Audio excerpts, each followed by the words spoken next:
In my seminars, workshops, webinars, I often ask the audience the following question. Why do people resist change? And you know what? I get a lot of really good answers. They tell me that they fear the unknown. They are uncertain about what the outcome will be. They worry things actually may get worse. They admit they want to protect the status quo. But I've learned along the way, both in my own business and now doing consulting for 18 years, is that the number one reason people resist change is fear of failure. I didn't understand this phenomenon when I was young. I was really actually baffled, to tell you the truth, as to why my team would resist change so hard. I mean, they told me they hated whatever that was, and I gave them a solution and told them what we could do to make it better, and they would still resist that change. It was only with a lot of one-to-one discussion with team members in becoming a better trainer that I learned that staff members that I took from willing people to skilled people, that they would let me unlock the key if I could do the thing that got the buy-in, which is address the fear of failure on the front end, the unspoken fear. I had to let them know that on my watch, I'm not going to let you fail. And here's what I'm doing to make sure this change is going to be something you will embrace and grow from.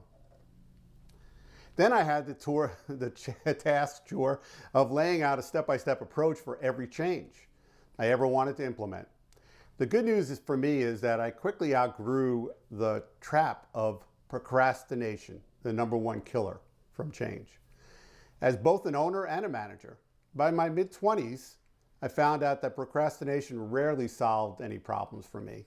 All that it did was just cause me to prolong the misery into something that needed to get changed anyway, and it got changed then under pressure because now we had to act inside a crisis. All of this was bad.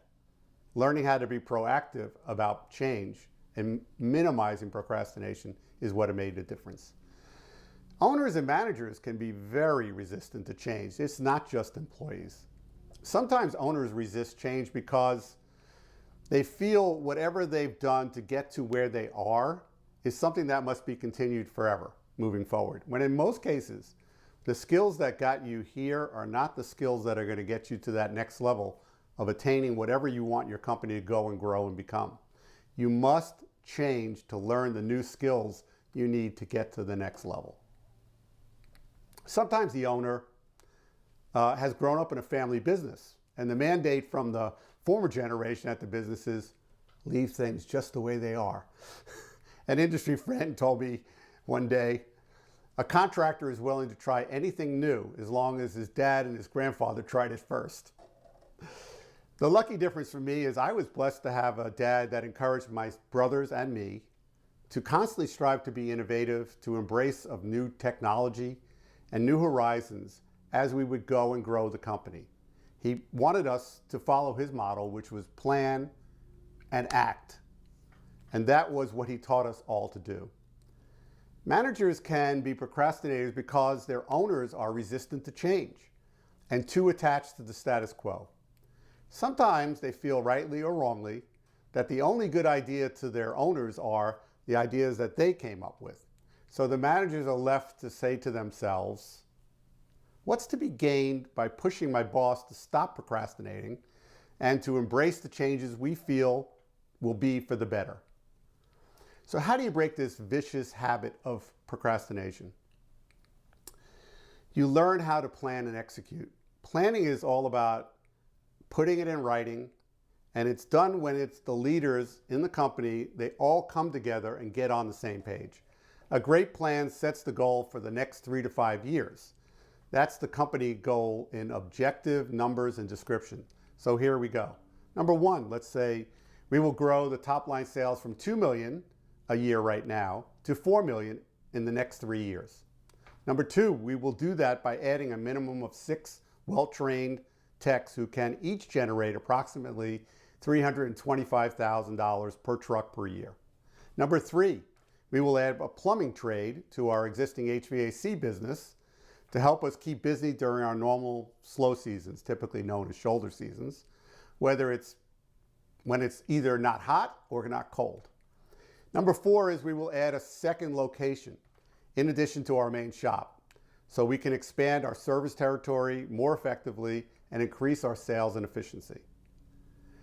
Then the great plan will have a list of all the projects and habits required to drive you to the above goals. The key thing is all of these actions are tied to having these steps have a deadline. It's key because if you don't define what you need to do objectively, like I just did, but add a timeline to it, you're giving yourself permission to procrastinate. Now, you may not be doing it intentionally, but hey, you already know you can't miss a deadline if you never set a date. Every project, every habit, every task at your company must be written out, broken into smaller doable steps, and then there must be a clear due date for each and every one of them. Well, here's the good news.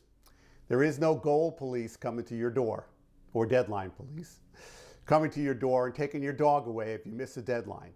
But hopefully you will understand that if you keep missing deadlines, you need to change your habits. And that is back to the trap of procrastinating.